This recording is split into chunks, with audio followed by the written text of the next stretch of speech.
નમસ્કાર, આપ જોઈ રહ્યા છો લખત ન્યૂઝ અપડેટ ચેનલ। તમામ સમાચાર અને અપડેટ મેળવવા માટે ચેનલને સબસ્ક્રાઇબ કરો અને બેલ આઇકન પર ક્લિક કરો જેથી તમામ સમાચાર અને અપડેટ તમને મળી રહે।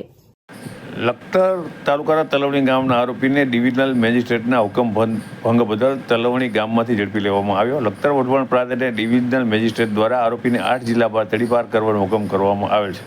સુરનગર જિલ્લામાં ગુનાખોરીનો આંક વધતો જતો હોય સુરનગર જિલ્લા પોલીસ વડા ડૉક્ટર ગિરીશભાઈ પંડ્યા, નાયબ જિલ્લા પોલીસ વડા વીબી જાડેજા દ્વારા સૂચના અને માર્ગદર્શન આપવામાં આવ્યું કે સુરનગર જિલ્લામાં દારૂ જુગારની પ્રવૃત્તિ કરતા ઈસમો, બિનકાયદેસર હથિયાર રાખતા ઈસમો, એનડીપીએસનું સેવન કરતા અને વહેતા ઈસમો સાથે ગુજ સીટ કોક સહિત જુદા જુદા ગુનામાં સજા પામેલ ગુનેગારો પેરોલ પર હોય પછી પેરોલ જપ્ત કરી ગયા હોય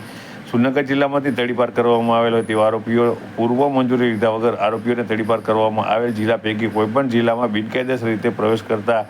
જોવા મળે ત્યારે તેઓ આરોપીને ઝડપી લઈ બીએનએસ જીપી એક્ટ સહિતની કલમો અંતર્ગત કાયદેસરની કાર્યવાહી કરી। ત્યારે લખતર તાલુકાના તળવી ગામના વિકી સાગરભાઈ દેવી પૂજકને સુરનગર સહિત 8 જિલ્લામાંથી તડીપાર કરવામાં આવેલ હતો। આરોપી વિકી દેવી પૂજક તલવણી ગામમાં હોવાની બાતમી મળતા લખતર પોલીસ સ્ટાફના probational ASI સચિનભાઈ Sumera, probational ASI Krishnaben પી અજાણી, પોલીસ કોન્સ્ટેબલ દિલીપભાઈ અજાણા, મેહુલભાઈ વાલજીભાઈ, હિતેશભાઈ કાનાભાઈ સહિતના સ્ટાફ દ્વારા બાતમી મુજબ આરોપી વિકી દેવી પૂજક તલવણી તેના ઘરે મળી આવતા તેની પાસેથી જિલ્લા પ્રવેશ કરવાનો મંજૂરીપત્ર જણાવતા મંજૂરી પત્ર કે અન્ય કોઈ આધાર પુરાવા નહીં દેખાડી શકતા તેને ઝડપી લઈ લખતર પોલીસ સ્ટેશનમાં લાવવામાં આવ્યો હતો। તેની સામે હિતેશભાઈ કઠેચિયા દ્વારા જીપી એક્ટ મુજબ ગુનો નોંધવા આવતા તપાસ શરૂ કરવામાં આવી છે।